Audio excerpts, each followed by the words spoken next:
What is up, guys? So we're back again with another video, and in today's video I want to go through some specific adaptations, right? And what I mean by that is I want to talk you through kind of thinking or thought process of how you need to think about your training and your overall setup of your plans of action going forward with specific adaptations in mind, right? Because you see this all the time in the health and fitness world. Someone will produce some sort of content. Oh, here's a 4-day program, and they won't consider the fact that everyone is looking for different things, right? There is no perfect program. There might be a perfect program for that goal, for that individual at that given time, but there is no generic perfect program, right? So I want to talk you through a kind of thought process, or kind of a thought experiment, if you will, in terms of how you could potentially go about designing up your own training with the specific adaptations that you want to elicit in mind, right? So let's just say here, right, we've got 3 adaptations. These are the very common adaptations that are talked about. We've got body composition, we've got strength, we've got fitness, right? So this slide is very boring, but it hits all the major things, right? So we've got body composition. Most people want to build a bit of muscle, lose a bit of fat. Cool, right? Strength, people just want to feel stronger in the gym. They want to feel stronger in their day-to-day life. Strength looks like a variety of different things to a variety of different people, but again, that's what most people want, right? And they want to feel fitter, they want to feel healthier, they want to have, whatever specific fitness adaptations that means for them. So let's actually get into that, right? So what does this actually look like when we're actually talking about these different things, and what we need to look at in terms of the specific adaptations, right? So for body composition, fat loss. For a lot of people, this is the main goal with body composition change, right? They're just carrying too much fat for the level of, body composition that they want to achieve, right? They want to look like this, Greek god or whatever, and they want to have this 6-pack, whatever the actual goal is in terms of body composition. For a lot of people, that's going to entail fat loss, right? To elicit that adaptation, we need to be in a calorie deficit, right? And I've written beside that AMPK activation, right? And the reason for that is because we need to think of this in terms of, okay, well, what is the actual specific adaptation to fat loss that we need to elicit, right? Yeah, we need to be in a calorie deficit because that's going to start mobilizing some fat stores. That's going to start using up some energy that we've stored in the form of body fat, and that's going to lead us to losing that body fat. It's going to be burned for energy, right? And that's kind of signaled through this molecule here, AMPK, right? Because that's sensing this low energy state, right? So you've created this state by virtue of either exercising more or eating less, and now you've burned through your ATP. So ATP is generally considered the battery or the currency of the cell. So your body uses ATP for energy, right? That's what it's using, right? But in doing so, it creates 2 other molecules depending on the level of energy being used, right? So you go from ATP, which is adenosine triphosphate, so there's 3 phosphates. You go to ADP, which is 2 phosphates, and then you go to AMP, right, which is 1 phosphate, adenosine monophosphate, right? So your body's basically sensing when they start seeing a lot of AMP circulating, going around, they start going, okay, that battery is now 1/3 empty. We need to do something about that, right? And in doing so, it activates this AMPK pathway. Now that's very, unscientific way of describing it all, but that's basically the process there, right? So we need to get this AMPK activation, right? That's what needs to happen, okay? Now there's a variety of ways we can do that. We can do it through more exercise. We can do it through, less food coming in. I say a variety of ways. They're the main 2 ways, but obviously there's different combinations of them and different permutations of them. You could do more exercise one day, eat a little bit less the next day, up and down, whatever, right? But either way, we need to get that AMPK activation, and we also need to create an actual energy deficit overall. It's not just good enough to get that AMPK activation. Oh, we've got this low energy signal. Like, you could have a low energy signal, but still across the 24-hour period have a high energy signal, right? For example, you might not eat for the first half of the day, and your body's like, oh, we need to start mobilizing fuel because we don't have enough energy.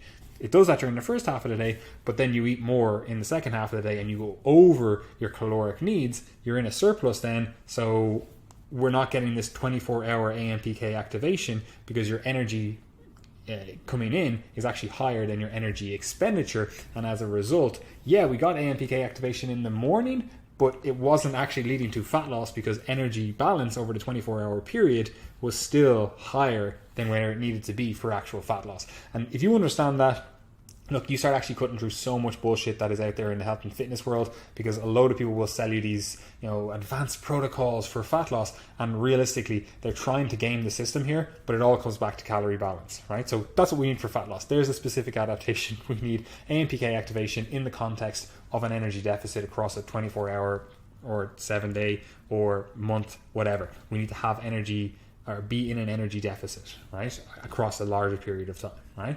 The next thing then, body composition. It's not just all about fat loss. We also need to build or at least maintain the muscle that we have. Because I say this all the time to clients coming on, they're like, oh, well, I want to lose some fat. I want to improve my body composition.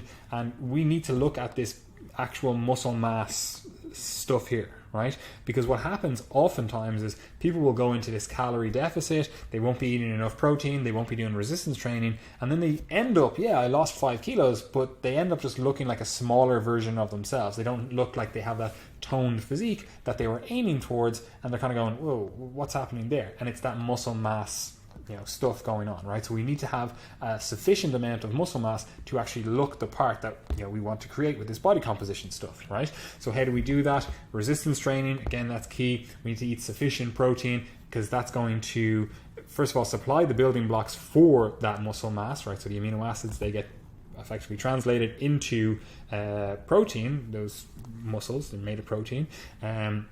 And then also they act as signaling molecules. So those proteins, especially leucine in particular, activates mTOR, which is kind of antagonistic to that AMPK pathway, right? So that AMPK pathway is going, right, low energy availability. We need to start, conserving energy. And then we also need to start mobilizing stored energy, right? Signaling through this mTOR pathway kind of starts signaling going, okay, we have sufficient energy available to us. We are in a period of growth. We can start building stuff, right? That's what we want when we're talking about muscle building.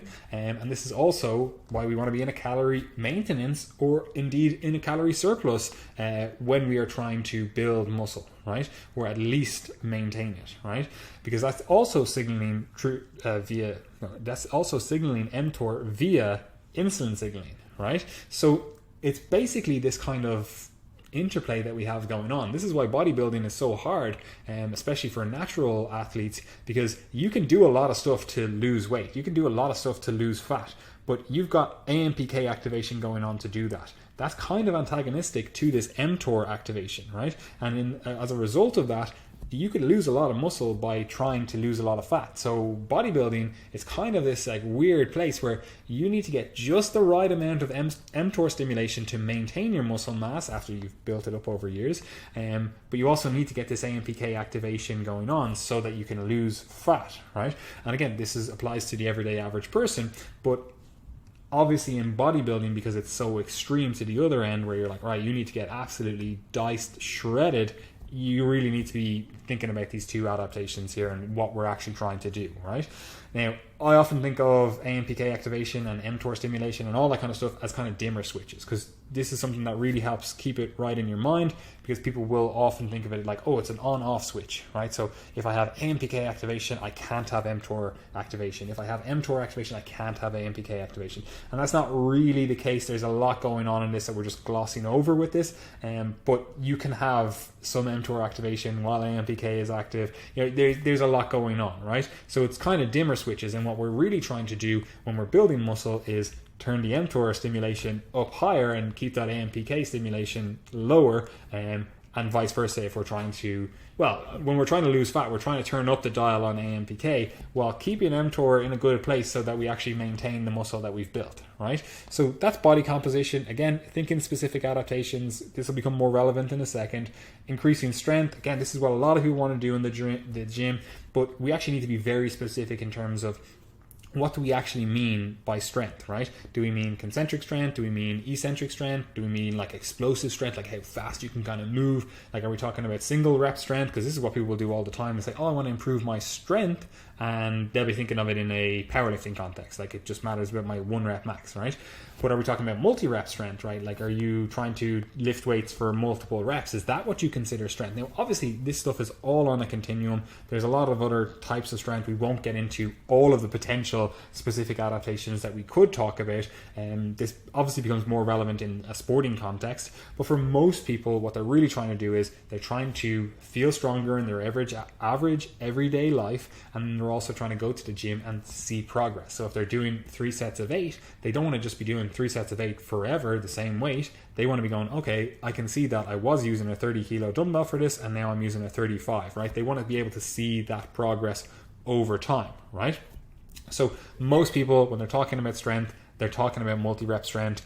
But unfortunately, when most people talk about strength and then the actual activities that they do, the actual training programs that they set up, it's not the same thing. You know, people will be training like doubles and singles and stuff to try to improve their 12 rep max, or vice versa. People will be doing 12 reps to try to improve their single rep strength. And it's very hodgepodge. You need to be very specific, because strength is specific. It is a skill. You know, if you're doing a squat, yeah, okay, cool, you're doing a squat. That's the same exercise that powerlifters do. But if you're doing it and you train it all the time in, 8 reps, 10 reps, 12 reps, those kind of higher rep ranges or moderate rep ranges, that doesn't necessarily mean that you're going to be maximizing your ability to do a single rep, 2 reps, 3 reps, right? Strength is specific, right? So you're getting specific adaptations to the work that you're doing, right? So we need to be very specific in terms of, okay, what are we actually trying to achieve overall? Like, what are the goals? What are the specific adaptations? And then we can really start designing a training program around that, or just general lifestyle protocols around that, right? So again, increasing strength, how do we go about that? Look, again, resistance training is the way that you increase strength. Yeah, you can do other things like, I don't know, you can go swimming, you can go jogging, you can do other things that will somewhat increase strength, especially if you're starting at a very low baseline. But if we're talking long term, you're going to have to be doing some resistance training in some form or other, right? Now, again, we need to be specific with the rep ranges. If we're trying to improve single rep strength, then we need to be doing single reps. That doesn't mean they need to be maxes, but it needs to be what you're trying to improve. You know, there's not this guaranteed carryover. And while yes, there is carryover in a lot of these cases, if we want to be specific, we need to be specific, right? Now, you can also alter your technique. If you want to increase strength, this is something that, again, you see people do in the gym all the time. You know, we can alter our technique or our individual mechanics. And I don't mean like you're going to alter your limb length or anything.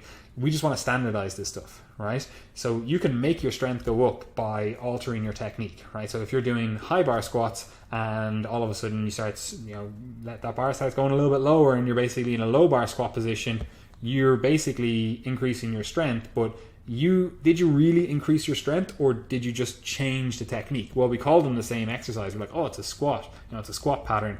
They're not really the same exercise, and one allows you to lift way more than the other, right? It doesn't mean that it is better or worse than the other, and it doesn't mean that it's going to target the actual adaptations you want. For example, if you're doing a low bar squatting to target your quads, for you that might work. For another individual, that might be just a completely glute low back dominant exercise. Like for me, if I do low bar squats, I might as well not even have quads, right? Whereas for someone else, if they were to do low bar squats, like you could actually see, oh, well, they're actually basically still like completely upright, So it really depends on the individual, right? And again, you can alter your individual mechanics when doing that exercise. And people do this all the time. You see it in the bench press. They're just, the hips just came up off the bench, and you've changed the entire exercise by changing your mechanics or changing the mechanics of that exercise. So we really need to standardize the exercise. We need to standardize the technique. We need to standardize your mechanics in that exercise. You can't just be, I slightly increased my grip weight or decreased it. It needs to all be standardized if we're trying to increase a specific adaptation, or actually elicit a specific adaptation, right? We can also increase strength by just increasing stability. If you do, something like a seated row on a cable machine, right? There's a lot of instability effectively in this, because you can move forward, you can move back, you can kind of shrug the shoulders up all over the place, right?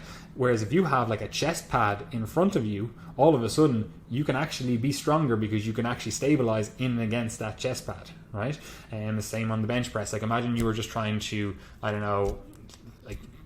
some other exercise. Actually, bench press is not a great example, right? But in the bench press, you can get the shoulders stabilized. Yeah, actually, in the bench press, right? Imagine the bench just didn't stabilize you behind the shoulders. It stabilized everything else. Your head was stabilized, and your low back was stabilized, or your bum was stabilized, but your upper back was just not stabilized. You're not going to be as strong doing that, right? So we need to, if we want to really make sure that our strength is as high as it can be. We want to increase that stability so we can train at those higher intensities, and as a result of that, subject our body to forces that are going to elicit those adaptations, right? And again, we can do stuff around motor unit recruitment. That's going to increase our ability to actually express the strength that we have. And then obviously we can also build muscle. We're going to have these contractile fibers to actually move the weights, right?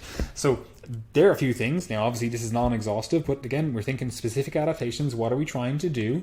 If we want to increase our cardiovascular conditioning, let me move this out of the way here. If we want to increase our cardiovascular conditioning, like we have to be thinking like, what is the energy system that we're using? Are we using the ATP PCR?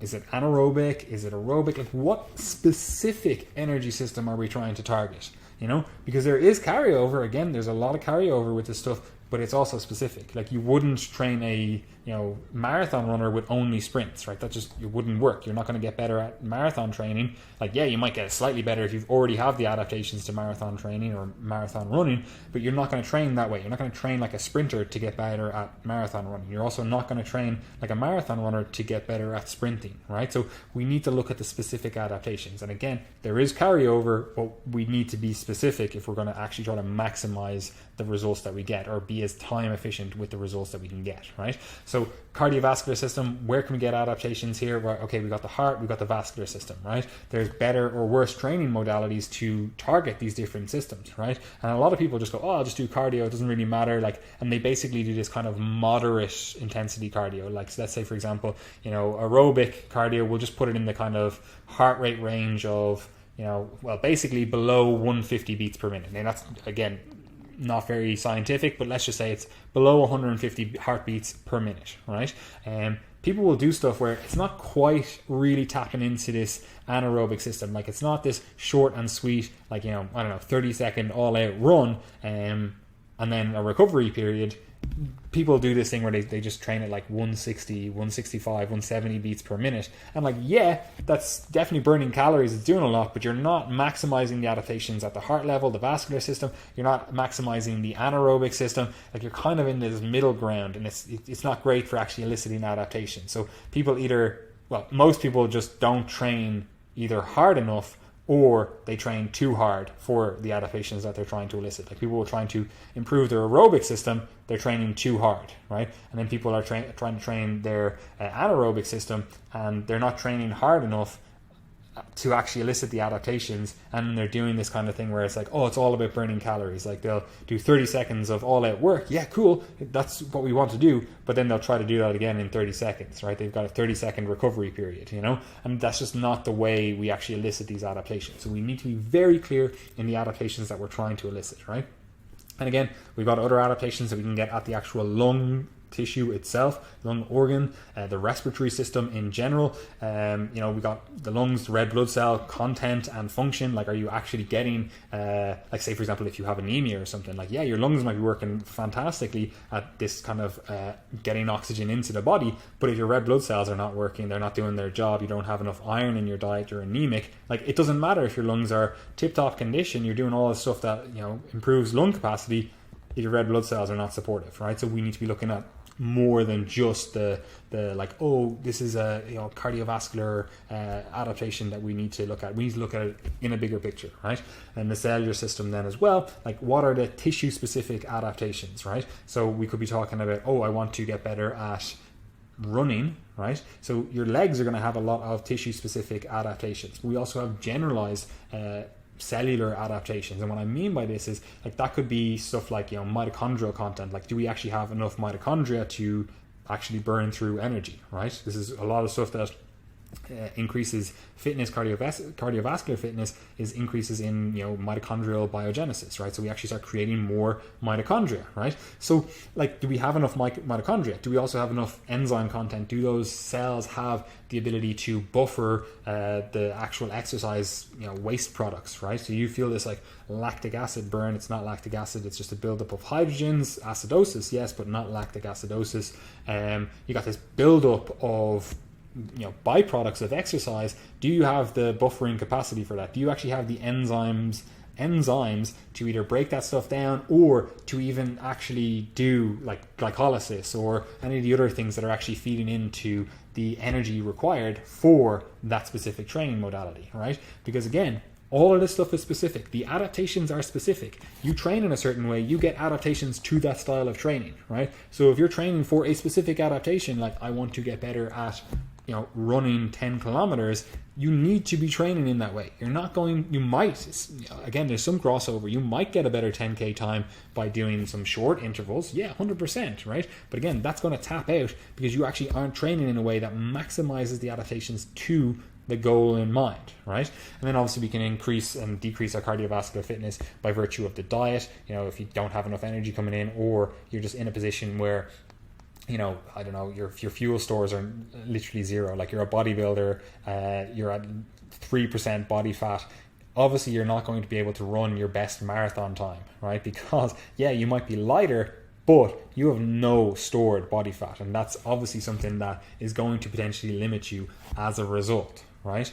And again, that's being signaled through this AMPK activation. Now, a lot of the cardiovascular adaptations, they are actually signaled through this AMPK activation because, again, we're starting to elicit this adaptation going, oh, there's an energy deficit here because you're exercising, you're doing cardiovascular training. We need to do X, Y, and Z as specific adaptations to this specific type of training. And some of that is mediated through this AMPK activation, right? So moving on from that, let's use me as an example. Right, so my goals at the moment, as we've discussed in the previous video, fat loss, cardiovascular conditioning, maintain muscle. Obviously, if I want to gain some muscle, if I can, but it's probably going to be a case of maintaining what I've built, and I also want to improve my strength. Right, so fat loss and increased fitness, they're kind of synergistic, right? Because I want to improve my cardiovascular conditioning, and I can do that by virtue of doing more cardio, right? And doing more cardio generally leads to more calories being burnt, which, happy enough, that facilitates fat loss, right? Because I could eat the exact same and just increase my cardiovascular conditioning work, and boom, all of a sudden I'm in a calorie deficit. Now I can also combine that with eating less, and I'm in more of a calorie deficit, right? However, that's not exactly supportive of increasing muscle mass or even gaining strength, right? Yes, you can gain strength while you're losing weight, especially if you do exercises like chin-ups and you're like only counting the strength as in terms of the weight that you're lifting between your legs or whatever. Yeah, okay, you got lighter and you didn't really increase the weight, but it stayed the same. There's all these things, these mental masturbations that people do to go, oh yeah, I definitely got stronger. But you can definitely get stronger when you're getting leaner. Now, a lot of people don't experience this because they diet too aggressively, or they don't focus on any recovery modalities. They don't actually fuel themselves correctly for training, or they don't recover from those training sessions themselves, right? So we have to really start thinking, okay, well, at the moment I have 4 goals here now. As we've discussed before, I have more than 4 goals, right? But they're kind of antagonistic to each other. So how do we actually start going, well, what are the adaptations that I'm focusing on right now, right? Because that's obviously the most important thing. How do we actually get the adaptations that we want, but also have an eye to the future, right? So aerobic fitness, right, it restocks the other energy systems. That's why I want to focus on it, right? It really helps with everything else that I also have in mind. If you're really aerobically fit, you can actually do more training volume in general. And I want to be able to do resistance training, do some cardio, do some Brazilian Jiu-Jitsu. So I want to be really aerobically fit. I also have goals in terms of I want to go for a hike later in the year, which is coming up quite quickly. So I want to be aerobically fit for that. So there's the kind of context for this. This is an adaptation that I need to build. That's why I'm choosing aerobic. I'm not choosing anaerobic. Well, yeah, stuff like Brazilian Jiu-Jitsu and even resistance training is somewhat anaerobic. Like the fact that I can improve my anaerobic efficiency, my anaerobic system by virtue of improving my aerobic fitness, happy days. I'm going to focus on that. I'm going to really build a baseline for future, right? So it's often called building a base in running circles and whatever else. You're going to build this aerobic base because that is the fundamental energy system of the body. That's the one that seems to be most correlated with longevity, having a really, really good gas tank in terms of your aerobic fitness. That seems to be really, really key, right? It's also the least fatiguing style of training. Well, yeah, obviously if you do hours upon hours upon hours of it, it can be quite fatiguing, especially if you're not fueling correctly. But it's not as fatiguing in the shorter term in terms of, like, let's say a 30-minute session. Match for calories, because that's probably more accurate. If I do 200 calories of aerobic training versus 200 calories of anaerobic training. Like the anaerobic training is very mentally taxing. Like you have to go into that and go, yeah, like I'm going to push as hard as I can. You also have to go into that and get all that cumulative fatigue of all that acidosis and all these other byproducts. You have to really deal with those. So it's very fatiguing, you know, to do a lot of anaerobic conditioning. So I'm on a diet. I don't have the best recovery capacities at the moment. So I'm going to do aerobic training as well as a result of that, right?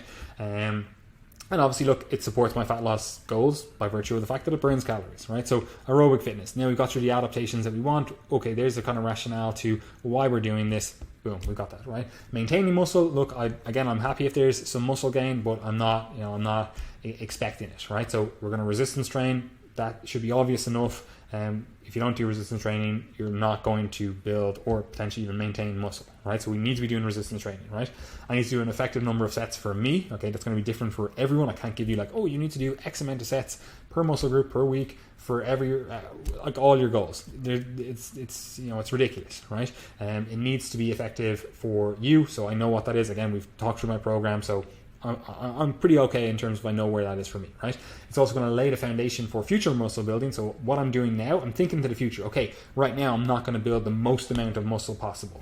Cool, that's the trade-off of being in a fat loss phase. But you can set yourself up for future muscle gain, right? You can start really understanding, okay, well, these exercises work really well for me. These exercises, okay, I can really feel these exercises. This one, okay, these are the adaptations that I want. You can actually see your muscles a bit more when you're leaner. So you're like, okay, well, actually, I need to build this aspect of my muscle, especially in an aesthetic or a physique context. And you're like, okay, so you can really start dialing that stuff in. You can really start getting used to a certain style of training. Maybe you haven't done any kind of lower rep work or whatever it is, right? You can really lay a good foundation for future muscle building, right?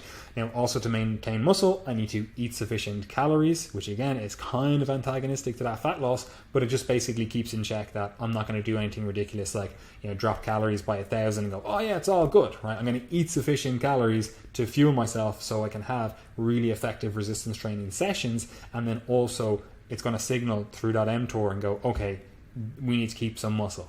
He's doing stuff that burns through calories, yeah, but he's also doing some resistance training. So, he needs to keep that muscle, right? And then I also need to eat sufficient protein, right? So that's, again, going to supply the building blocks for that muscle, but also it's going to signal via mTOR to actually build muscle or at least maintain that muscle, right? So again, that's what we're doing. They're the adaptations that we're trying to elicit. That's how we're going to set this setup up, right?